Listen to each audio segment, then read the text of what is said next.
All Oh, right, we stick should have around. talked about you almost dying in my mom's car. We can. Well, tell them about what happened.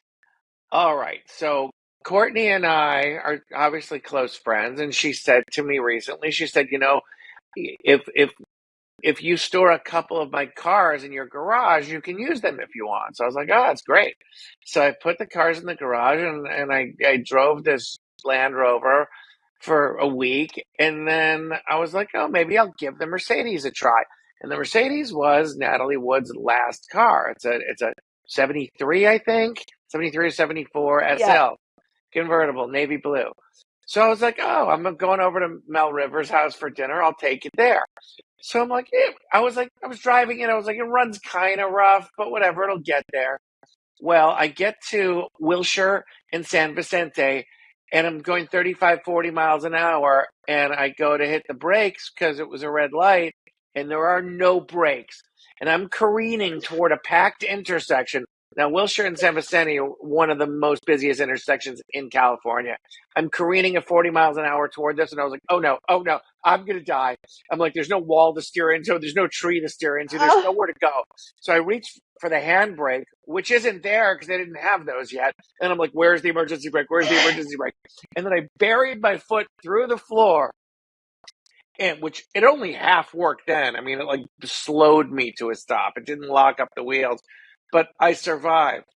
And then I'm just like sweating and in terror. And then, like an idiot, I drove it home. I managed to like pump it up and get the vacuum and the brakes to work.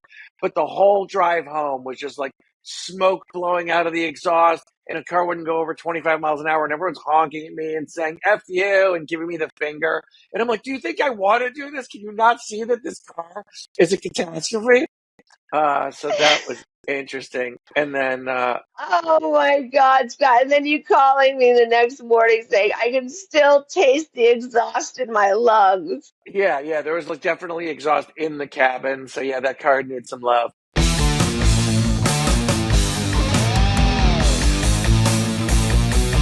Bad decisions, bad decisions, bad decisions. Welcome back to the Bad Decisions podcast, where we lead not with celebrity, but with story. I'm your host, Scott Nathan. Today's guest is one of my best pals and one of the kindest people I know. Courtney Wagner was born and raised in Los Angeles, daughter of Hollywood legends Natalie Wood and Robert Wagner, half-sister to Natasha Gregson Wagner and Katie Wagner. Courtney, welcome. Thank you, Scott. That was quite the introduction. I was worried you were going to get tongue-tied with the sisters. No, I got it. I got it. You So, nailed it. You nailed so, it. so I always love to start with origin stories. Tell me about some of your earliest childhood memories. Oh my God. Some of my earliest childhood memories. Well, I go I go by things like my childhood memories are basically like either when my mom was alive, which was when we lived at 603 North Cannon Drive. So I have like my 603 North Cannon Drive memories, and then and that's my easy way of being able to say with my friends, at North Cannon or whatever, basically not having to say when my mom was alive. I just Yeah, refer to like Cannon Drive means that was when that time. And then, of course, after she passed away, I lived in a house on Old Oak Road with my dad, and so my earliest memories are definitely at the Cannon Drive house, which was such a magical place. I mean, it was just like it was decorated beautifully. My mom had the most beautiful taste. It was very like um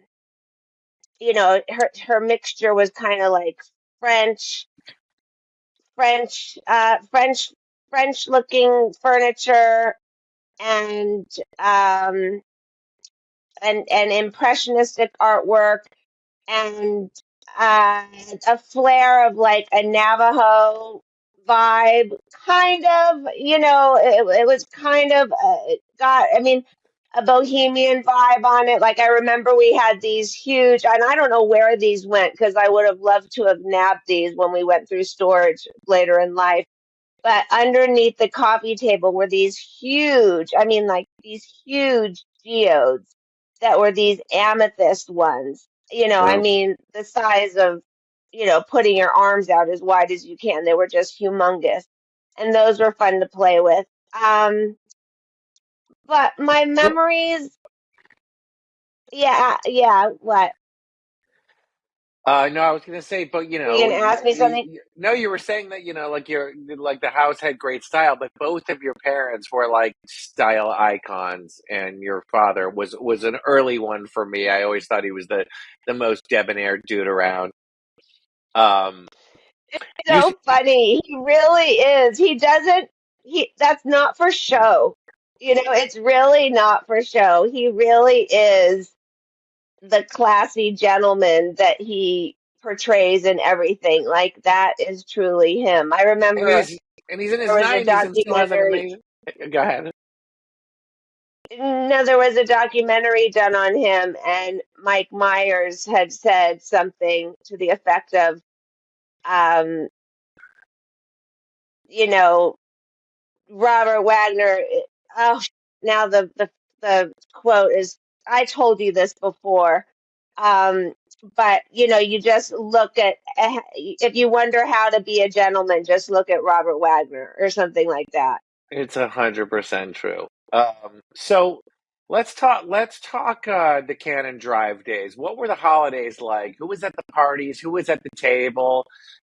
And talk to me.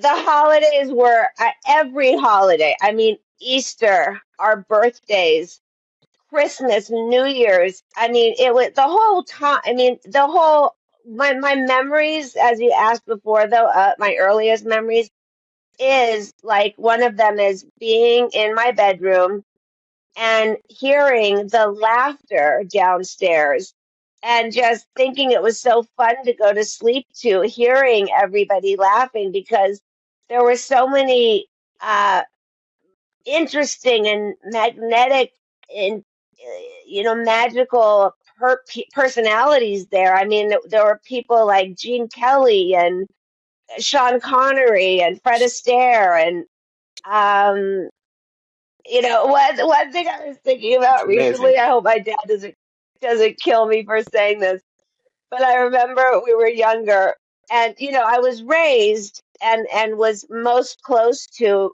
the woman that raised me, whose name was Willie May Worthen, and she was a Southern black woman.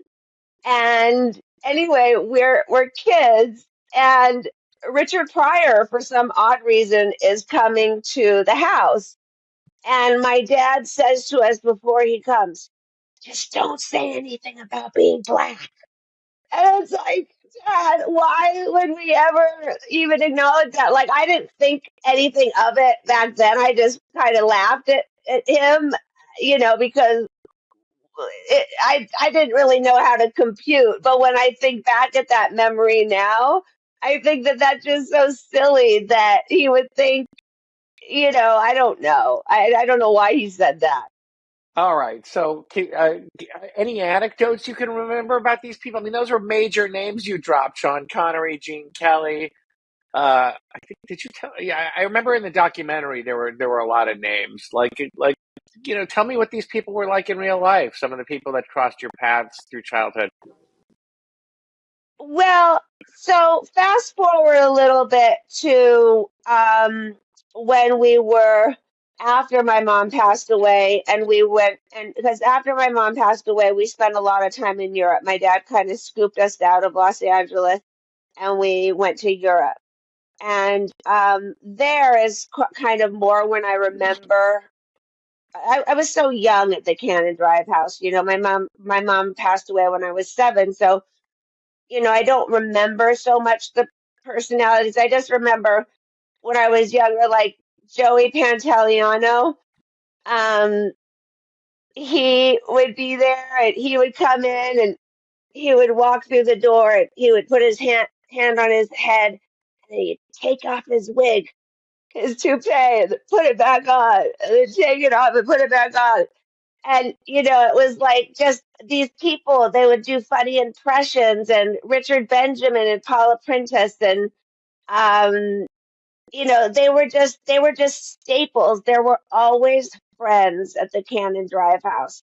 There was just, it was just always, my mom apparently always had a great, big New Year's Eve party. And, we were not allowed, I'm sure, to be awake by at midnight or anything like that. But we were definitely, there was a time period where we were allowed to be at the parties, and mingle with the friends, and that's when the friends would be so fun to us and just make jokes and laugh or tickle you or just be funny. And there were so many other people too that like worked for my dad.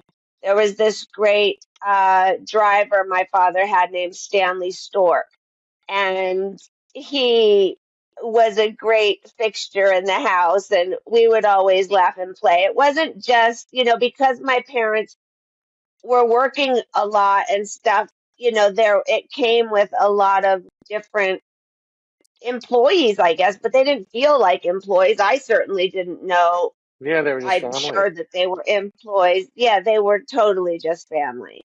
So let me ask you, Willie May, your nanny, was really the central figure in raising you after your mother's passing when you were 7 years old. How did Willie May Worthen shape the way that you learned to survive and navigate the world? Wow, Scott, that's such a good question. You know, God, Willie May was such a special person, and was my person. It's like that term that's been coined is such a perfect term for someone that is your person. She was my person, and I was extremely close with her. I was extremely close with Willie Mae even before my mom died. I was just, for whatever reason, attached to Willie Mae. Were your sisters And as well? no, no, Natasha was really kind of over the top possessive of my mom, and always worried that something was going to happen to her, and just very, they had a very, I don't know what kind of relationship, but there was kind of no room for me, I feel. And I feel like, I gravitated towards Willie Mae because she was so funny, and she had this voice, top Courtney, don't you give me no lip, you don't want to get it from me. And I didn't want to get it from Willie Mae, and it was like Willie Mae, whose name, by the way, whose nickname is Kilky. So if I go in between, this, Scott, but in between calling her Willie Mae or Kilky, Yeah. Willie Mae and Kilky are the same person. But she was the one that put in the time with me, and I had a lot of. I was a very I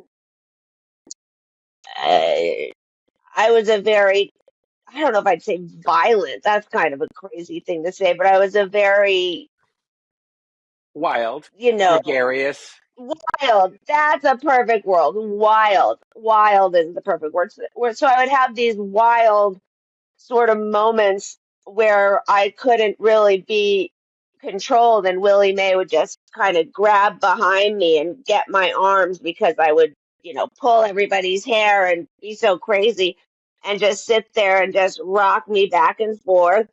And, and I felt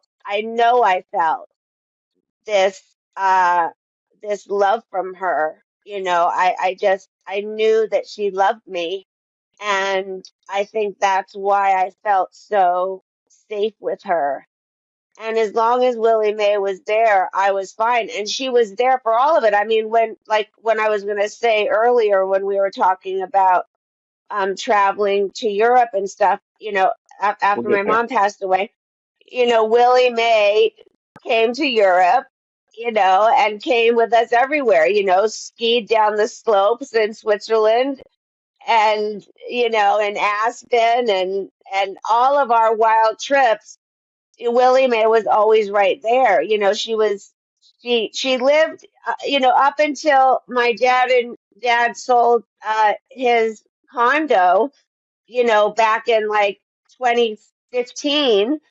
Um, Willie Mae lived with them still in a two-bedroom condo. It wasn't like she was just there for a certain time. She was there through her entire life until she passed away 8 years ago at 90. Right. So yeah, I wanted to get into But that a so little bit. your Okay. question was a good one. Was how did Willie Mae teach me how to navigate? And I'll tell you something, Scott, because I don't know that it's so much that she taught me. I just watched. I just watched Willie Mae. Willie Mae, it was like, I don't even know if I was alerted when we would be leaving to go to Europe for weeks on end. It was just like the bags would be packed and we would go, So, but what I learned from Willie Mae was more what I'm learning from her now, what I'm trying to find in raising my own self, in thinking like, I know Willie Mae didn't raise no fool. I mean, and she would say that exactly. I didn't raise no fool. Um, that I try to wonder, what were the marvelous things that I learned from Willie Mae? Because I know that anything that is possibly marvelous about myself is from Willie Mae. Right. So I search for those things still to this day. Yeah, so let's jump back to something you touched on. After your mom passed in 1981, your dad, Robert Wagner, wanted to shelter you and your sisters from media scrutiny. So you spent a lot of time traveling. Tell me about those years, the people that were there, the places you went, and all that. Um, you know, okay, so when that first happened, so she passed away at the end of November in 1981, and we spent that Christmas in Switzerland. I think it was David Niven, who was a close friend of my father's, who had a chalet in Stad or somewhere outside of or near Stad. Right. And he had said, "Come out, come here, come here." And so that's what we did. And there were so many interesting people that I think back of now. Again, when I was younger, I didn't know. First of all, I didn't know. Not only did I not know the magnitude and celebrity qualities that these friends had, I didn't know the concept of celebrity when I was that old. I had no idea that my parents meant so much to all of these people in life, and that In the when whole I world. Yeah. watched, yeah, like when I watched Heart to Heart late at night on the TV, that was being broadcast to everybody and everybody else was watching it. I just didn't know. Even now, today, when I look on Instagram and there are so many marvelous, uh, there's such a marvelous community of Robert Wagner and Natalie Wood fans that I've become close to. Um, and I see their pictures and I'm just like, I just simply can't believe these are my parents. No, it's so cool. It's still so, yeah, it is. It's so cool. It's so cool. So you I you believe it more about my dad because he's here and I talk to him 3 times a day. I think it I still search and pray for different memories to come to my mind about what my mom was like and things like that because that's a little blurry. yeah, what else do you remember from the Stad era? Oh, so the Stadt era. So let me tell you the group of people that were there. I mean, it was a real thing. So first of all, Roger Moore and his wife Louisa. His wife Louisa was this marvelous Italian woman who had she was kind of like an Italian Liz Taylor. She Okay. she carried herself sort of in that way, and she was very warm, and it was like she wasn't Roger Moore's wife. Roger Moore was Her husband. her, you know what I mean? Yeah, exactly. She ruled the roost, you could tell. And so Roger Moore was a staple, and we would go skiing all together with him. Now, I had no idea, That you he was know, James Bond. yeah, or I had heard the term James Bond, but I didn't know what that meant. I think I had seen Octopussy at one point when at that time in my age, but I just didn't correlate any of that stuff. And I remember we went to Robert Loggia's wedding in Switzerland, Cool. and I forget the his wife's name, but we went there, and then we hung out with Salah Fayed and his family, who was, Dodi Fayed's father, I Yeah. think. I Yeah. never met Dodi, but I remember the boy who I thought I'm pretty sure his name was Muhammad. Yeah. But the daughter's name, the other girl was Dahlia, maybe. They were such cute and awesome people. I had such a crush on the boy, and we would go to their house a lot. And I mean, talk about now that was serious decadence. I mean, the whole place was like you knew you were somewhere royal because everything was, like painted with gold. You could you knew you were somewhere important. Um, but it was, during that time you would think I would have been so sad because my mother had just passed away, but it was there was such a posse of all of us, and I'm trying to think of what other Did you say the O'Neills were people. there? Oh no, not the O'Neills. Blake Edwards and Julie Andrews. They were there because my dad was Wow. really close with both of them. So So we were cool. always with Julie and Blake. And yes, I have a great necklace that Blake gave me of a Pink Panther that's Asprey. And he just surprised me with it. This was the last time I saw him alive, and I hadn't seen him in years. And he just went out, got up, and brought me back this box, and inside the box was this beautiful charm. And it's one of my I love having this little Pink Panther. It's so special to me. And It's and amazing. I was very close with his daughters. They had adopted some Vietnamese children, Joanna and Amanda. Oh God, now might be wrong on the second daughter's name, but I was close with both of them. And they were just there, they were the support system for my dad. They were all there, I think, holding him up It's great to have because, such solid friends, isn't it? yeah, that his friends definitely showed up for him during that time.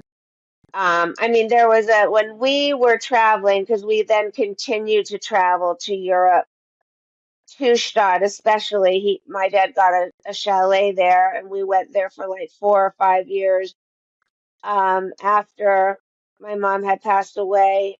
And it was like my Katie's mom, Marion Wagner, who was my dad's ex-wife. Jill St. John, my stepmother, who, was in the picture, she was Hmm. there. So it was that combination, which of course never crossed my mind. Um, and, great people like George Purvey, who was a wonderful publicist who's passed on, and Mark Crowley, who was my godfather, who was a writer who wrote the play The Boys in the Band, and he wrote a bunch of heart to heart episodes and stuff. And Howard Jeffrey, who was a choreographer and helped my mom when she was filming West Side Story. He helped her do all the dancing for that. And when I think back of it now, because I'm thinking of writing a book about me and Willie May and what it was like growing up at the Old Oak Roadhouse. Because growing up at the Old Oak Roadhouse, it was really just me and Willie May there for a long time because my dad did so much renovating to that house that he didn't really come back to live there until it was finished for the most part. It's like that house didn't become a home until all of that was finished. And so the This house was years not a that, house. This house was like a ranch with animals and stuff in Pacific Palisades. Describe Old Oak, yeah, because I've been there. oh You give my me a God, tour. it was so, did we drive down there together We drove and down. Well, look at it? the first time I went was on FaceTime, and you gave me directions and told me where to look, and then we went together months later. Yeah, it was such a magical place. I have dreams that one day I could meet some man and he would be some romantic and he would be able to buy me back that house and I could live in it for the rest of my life. Now, But did Cliff did it was a Cliff May designed house, right? Yeah, Cliff May designed it. And when my dad did all the renovations, Cliff May designed those with my dad. Cliff May and Wow, my father were best friends. I met Cliff May many times. He lived up the road from us. And he lived in the house that was Old Oak Road, the house that I grew up in. He lived in that house for many, many years of his life. wow, But yeah, incredible. it was my dad made it more of a ranch. I mean, it had like maybe one stall and a little arena when he first purchased it. But, I mean, he put a pigeon tower and, I think there were six stables with, the drying rack you roll you walk the horses on. That's kind of like a carousel, and he did everything with You had the like whole pheasants the and whole peacocks and stuff, right? So cool. pheasants, goats, fresh eggs Amazing. with the chickens, What a childhood. So great. ponies. Yeah, it was, and I'm so glad now that especially in trying to see about possibly writing this story about me and Willie May and about other things that have happened in my life. I've been dumping all of these memories and remembering things, and I have such fond memories of Old Oak Road. In the beginning it was hard being there when it was just Willie Mae and I Sure. remember feeling lonely there.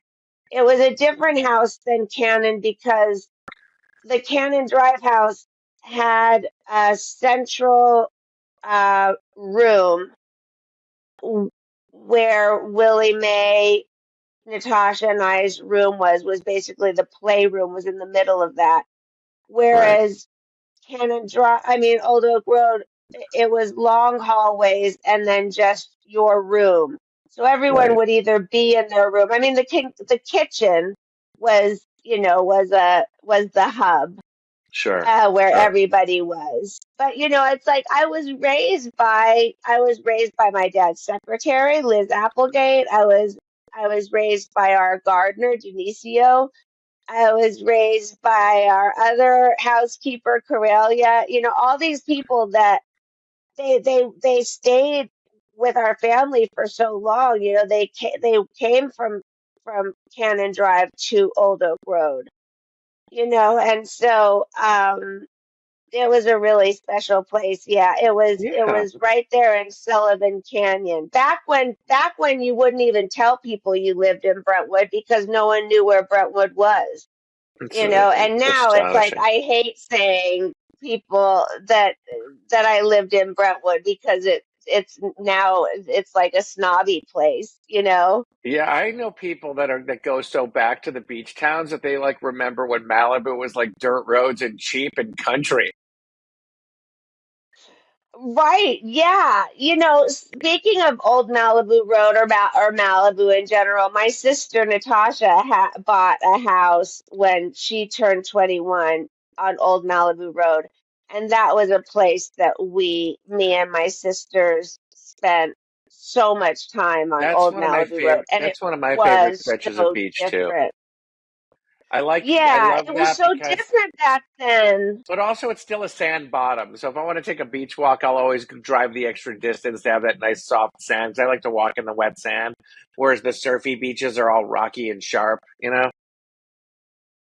You know where's a great beach to go to that I've always loved, but if you like walking on wet sand is do you ever go to Trancas where all Yeah, to Broad Beach where all yeah. those No, houses it's are? great there, but that's even further.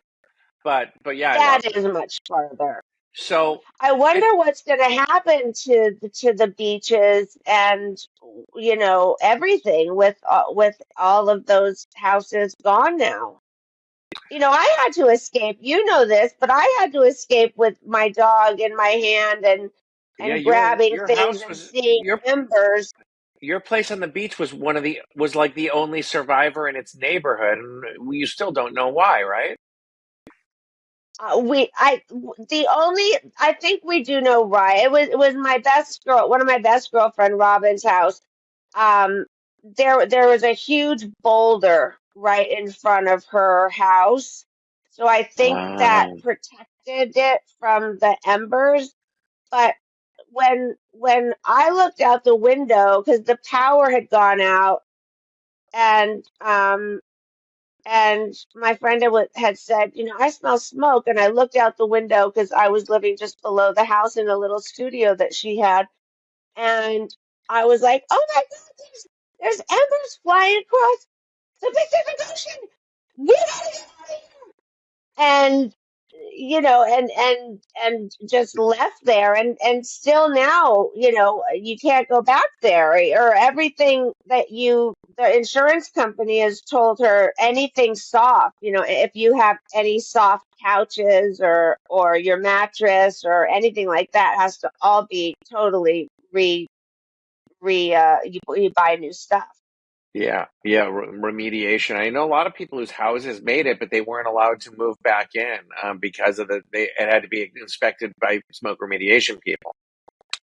Um, I let's bet if I was someone who had a house there and the house survived and they weren't letting me go back to live there and perhaps I don't know if they've let people go back to their homes on the Pacific Coast Highway or places like that, but I'd be really pissed off and really really you know sure.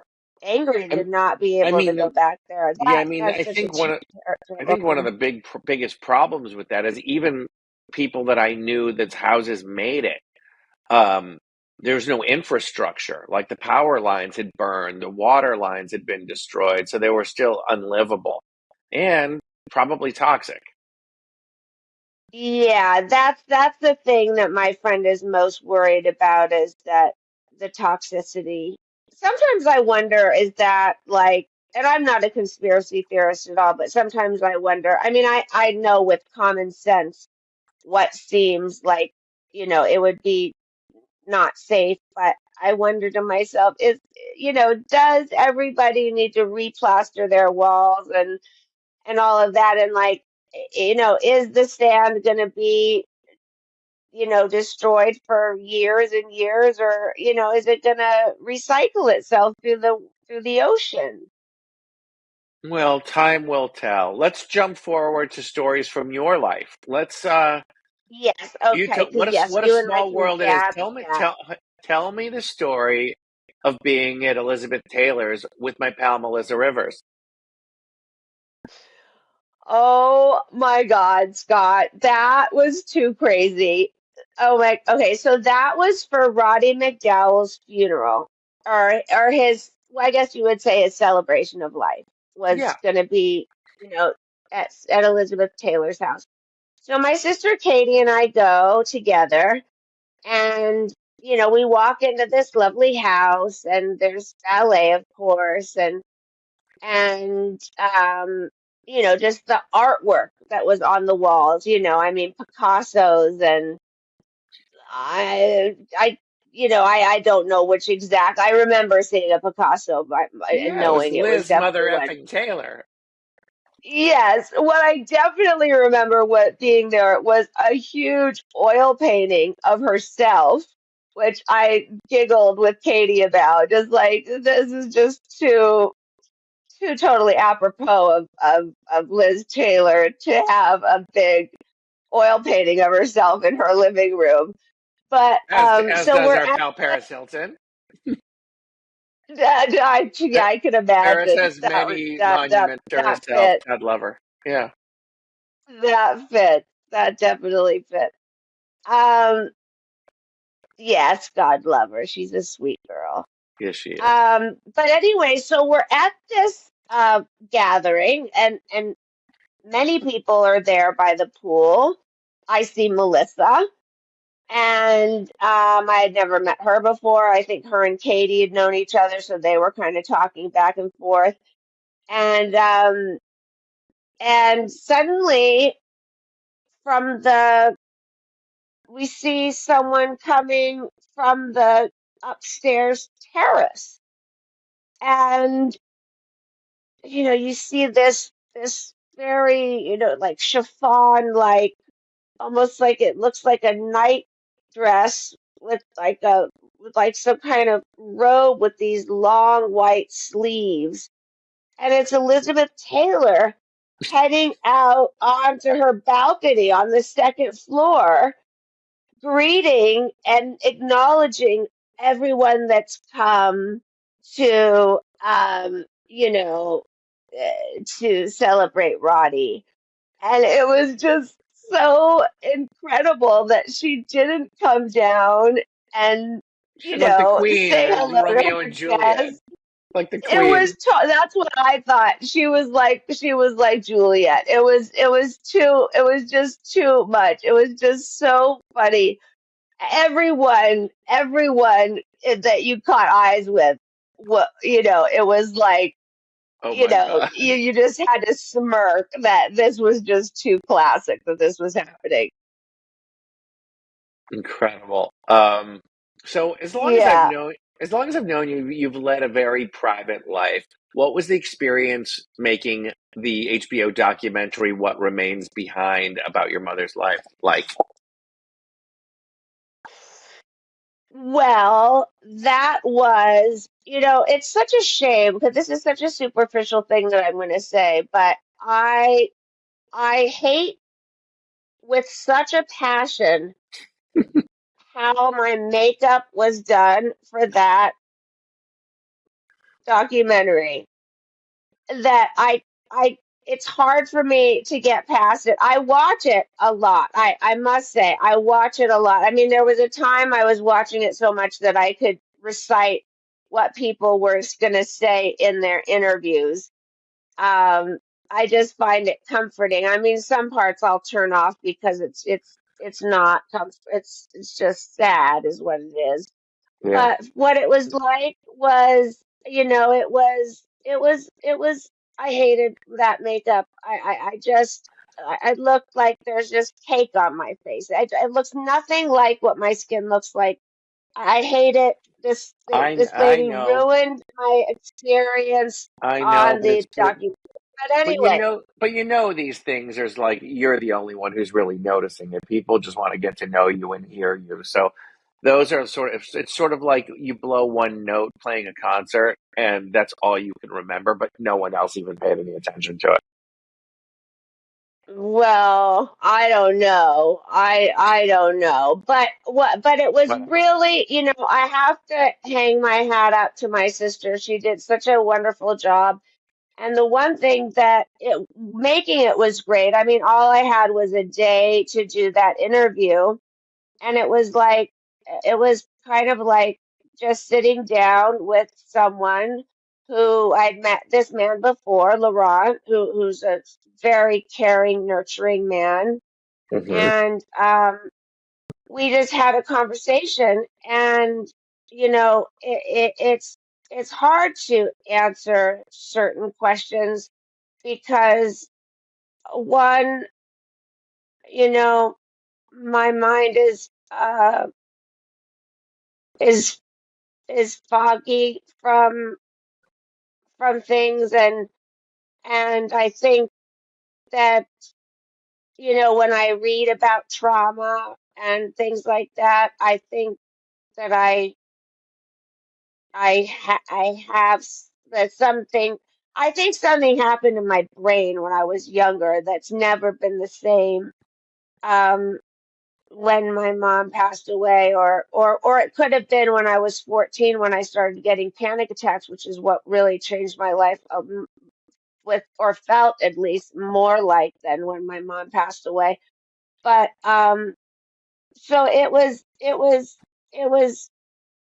nerve-wracking. I get nervous. I'm a nervous person. So I was nervous doing the interview. I was nervous to talk about things that might make me feel emotional, and how I would hide that if it happened. And so I felt like there was no way for me to prepare for it. I was just gonna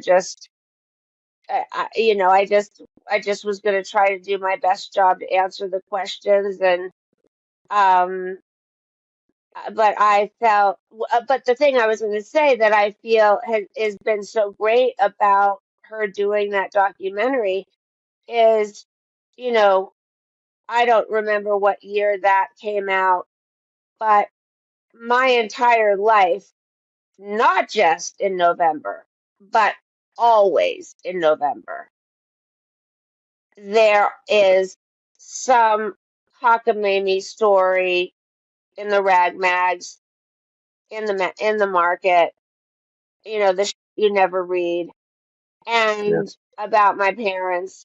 And that seems to have stopped. And I don't know if it's a coincidence, or if people just, I don't know. I don't know, but it seems, when I think about it, I think to myself, wow, it seems like I mean, look, people always say nasty. I read some stuff online the other day that I was telling you about, Yeah. and I just don't, I just try to stay away from that stuff, especially because I'm the one that'll get agitated Of and course. possibly say something, which you're never supposed to respond to these beasts.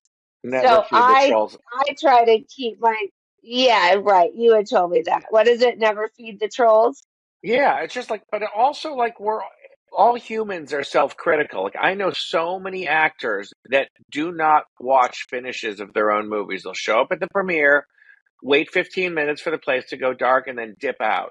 I don't, not that I'm a movie star or even close or even an actor, but if I do someone else's podcast, I have never watched one and I never will.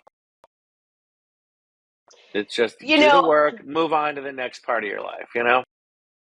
So, if I may, I can that makes sense. Yeah, I can see why maybe people would be like that. yeah.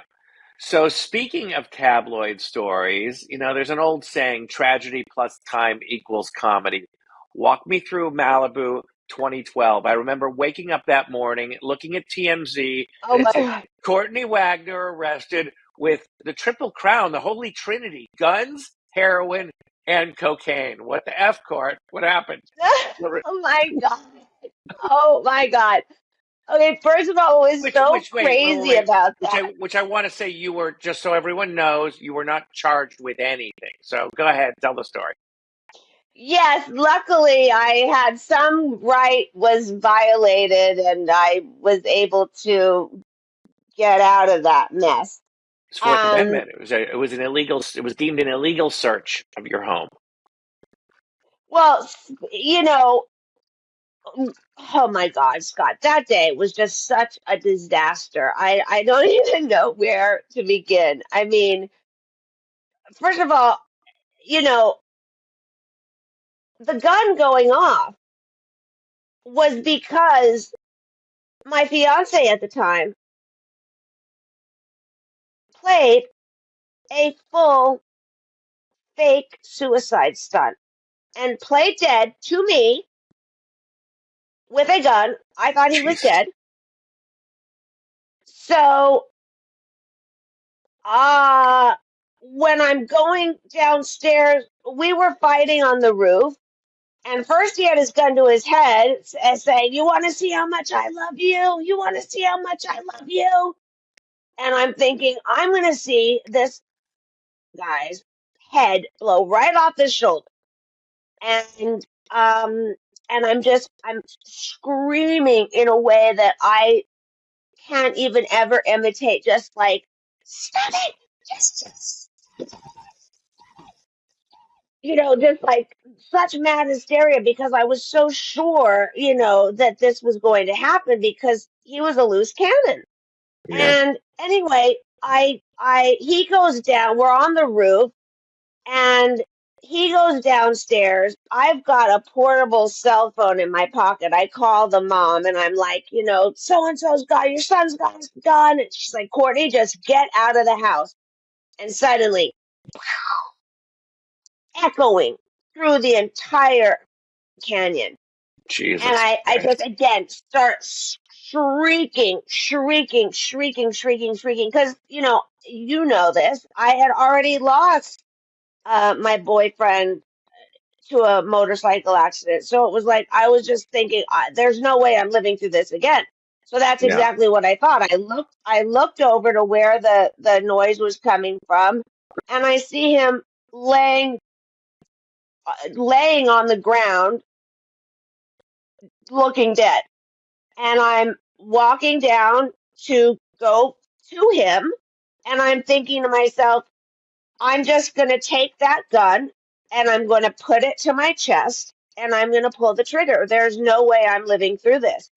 But as I'm shimmering down these stairs, because whatever, this house was all cockamamie, he's in the goddamn living room. And I don't even have time enough to yell at him.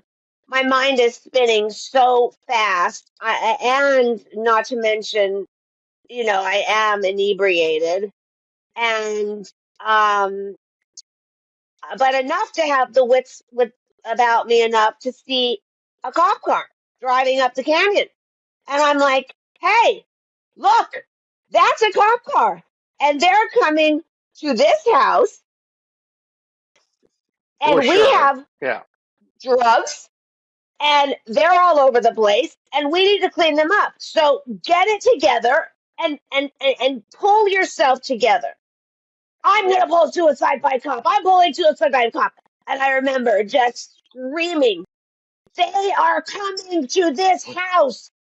And so anyway, the narcotics get put away. I remember specifically grabbing a bag of narcotics and shoving them under the couch, the seat of the couch, before I run out to go greet the cops and say, "I'm so sorry, this was an accidental discharge," and blah, blah, blah, whatever the I was going to try to say to get out of it.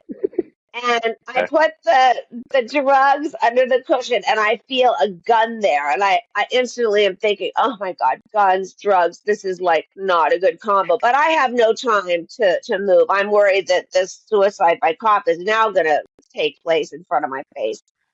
So we open the door and uh, there are like 6 cop cars.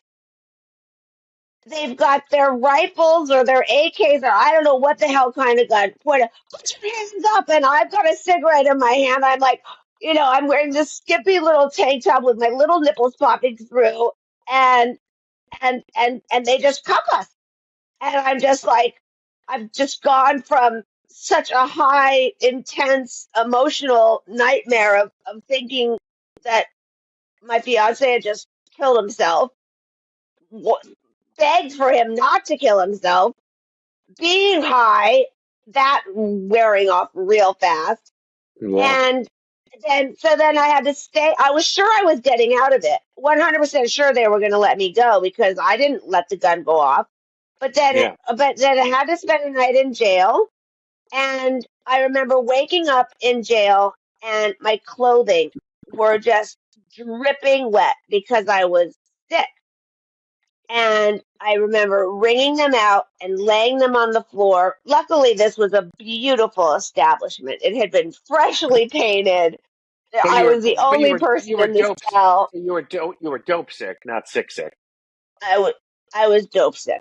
I was totally dope sick. So when it comes to me finding out about that being on the TV, I didn't know because the second I got pulled out of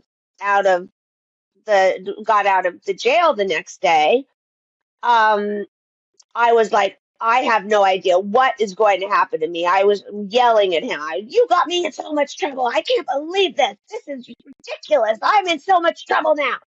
And but was like, I got to get into a detox because I don't know what's going to happen. I don't know if I'm going to be going to jail. I'm not going to be sick in jail. I was so scared. I had never, dealt with this. And I was really like, I couldn't believe this was happening. So Your I dad got must have been so myself pissed. into a detox. My dad, Your dad and your sisters must have been so pissed. No? well, it's not that they were, first of all, I went to a detox facility because I Okay. wanted to get clean. So Right. I didn't know that this had come on E. So yes, they were pissed. I got a nasty message from my sister Katie, you know, just I remember it verbatim. Um, when I called to talk to my dad's wife didn't say such very nice things to me and then, hung up. Right. And no one asked, am I okay? They had all thought that this fiance was physically hurting me anyway. And I didn't know that at the time. I had found this out later. I'm like, that wasn't happening. But if you thought he was doing that and then a gun goes off and no one asks me, am I okay? And I'm actively getting my shit together and in treatment and you guys are pulling tough love while I'm in treatment. I felt very hurt. I still to this day, as it's probably coming out, was very hurt by that. Very hurt by that. It didn't end there, and I take responsibility for choosing to live that kind of lifestyle. I had no intentions of giving up that lifestyle. I mean, though I wasn't out there partying and having and gallivanting around town. This was my medicine. This made no difference to me to take this medicine that worked than taking the psychotropics that the psychiatrists were prescribing me that weren't working. And this Understood. made my pain go away, Right. Right. and it worked. And and it wasn't only until it stopped working that I really decided to get help because trust and believe, if it was still working, I'd still be using it.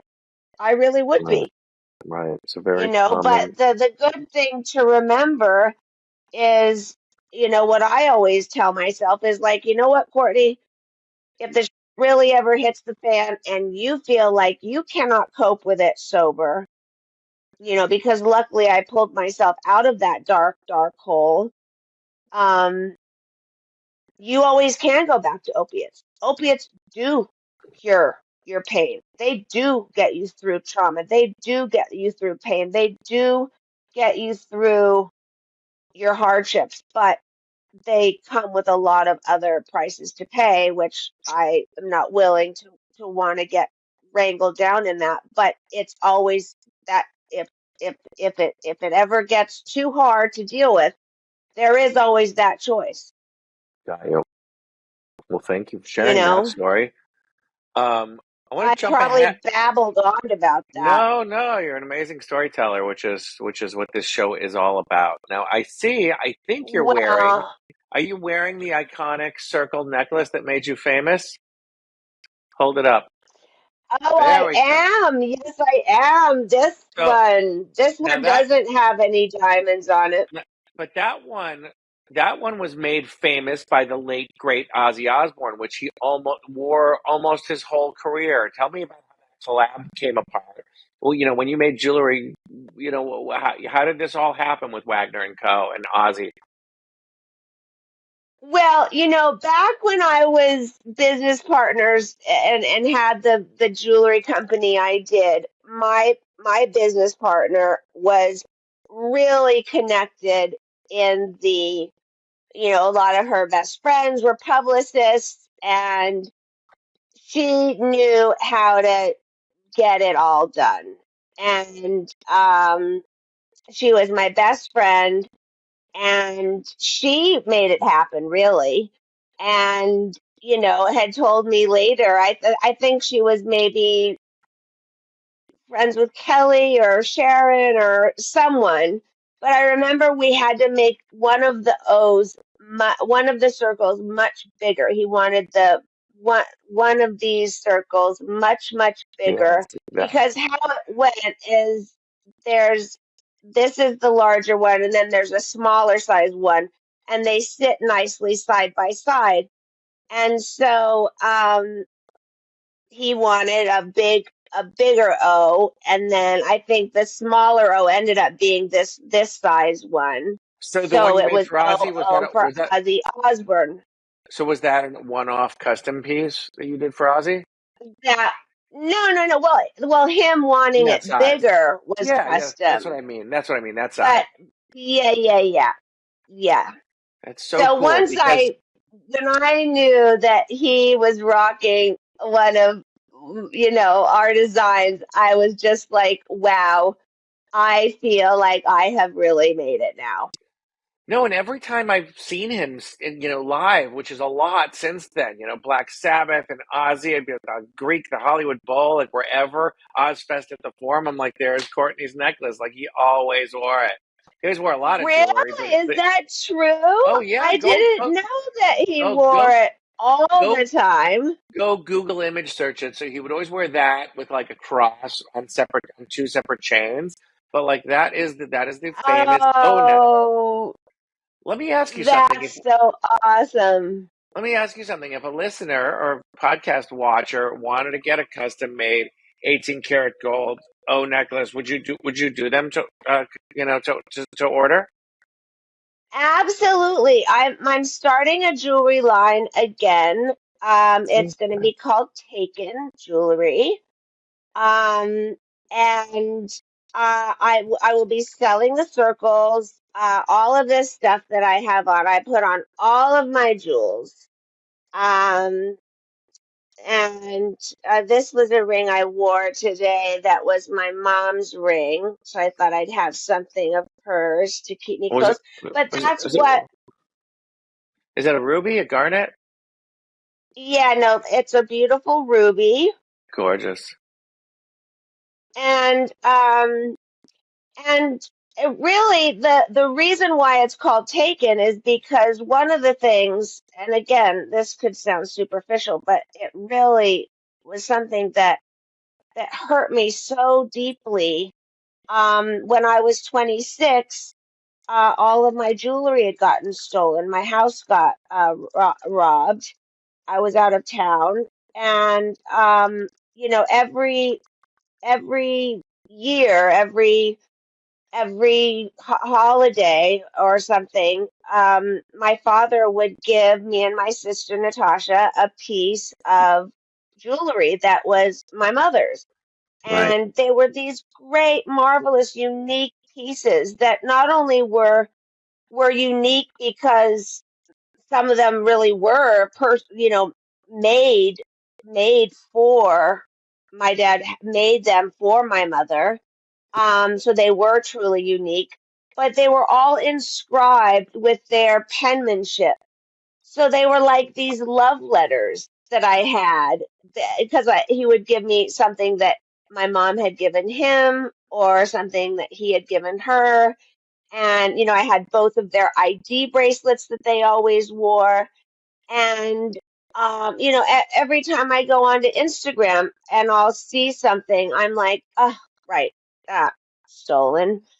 And at first I was going to have the company called Stolen, but that name didn't work out. So it's called Taken because I'm recreating. I thought the only way for me to sort of heal this wound of missing these pieces and feeling so sad and angry that they were taken is to recreate them.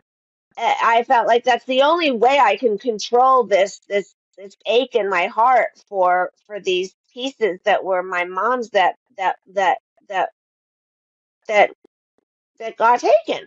So I'm recreating a lot of things that I had that were stolen. And though the circle, of course, was not something of hers, and there are other things that not every piece is something that was designed by hers, but I'll probably like this piece here. This was hers. um Is it a she had phoenix? had it. It's a scarab, Oh, right, and with so wings. Yeah. it was a sterling silver scarab, so I dolled it up a little bit and made it in yellow gold. And so all of this will be coming, you know, from looking at the pictures and memory. So I luckily found a great jeweler who's been able to get some things really, really close to how they look. And but I'm nervous. I'm nervous to start the company and put it out there. But I hope people will like it, and the people that I told you about, the lovely people that I've come to know and really love, that are the fans on Instagram. It is a community of friends. They show me great support, and so I feel like I get uh, a lot of, what do you call it? A lot of courage and guts from how much they show me their love for me. Yeah, yeah, of course. And you have exquisite taste, but also you just have to put yourself out there over and over and over again. And like anything else, you just get used to it. It's just an unfamiliar feeling that becomes familiar the more you do it.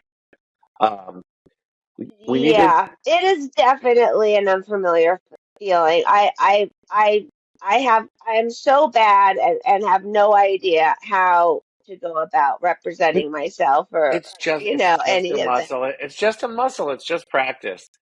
Um, Right. but just to begin to wrap up, so after everything, the grief, the public scrutiny, the mistakes, what does it feel like to be Courtney Wagner now in 2025? To just be you? Oh my gosh.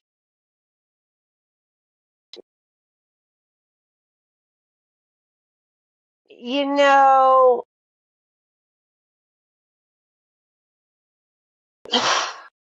it's really been a challenge to try to find my identity, and and I'm trying to find comfort in just being myself, and I work on that a lot, and I am getting better and better at just acknowledging my place uh here on earth, whereas I had such a hard time with having perspective on my life or my place in life, or that I had these celebrity parents, or when I was younger, when I had the jewelry line, that wow, that jewelry line could have really gone someplace because people are interested in you because you have these interesting parents. Like, I just had no awareness about any of that, and I It's still it's work on interesting. all of.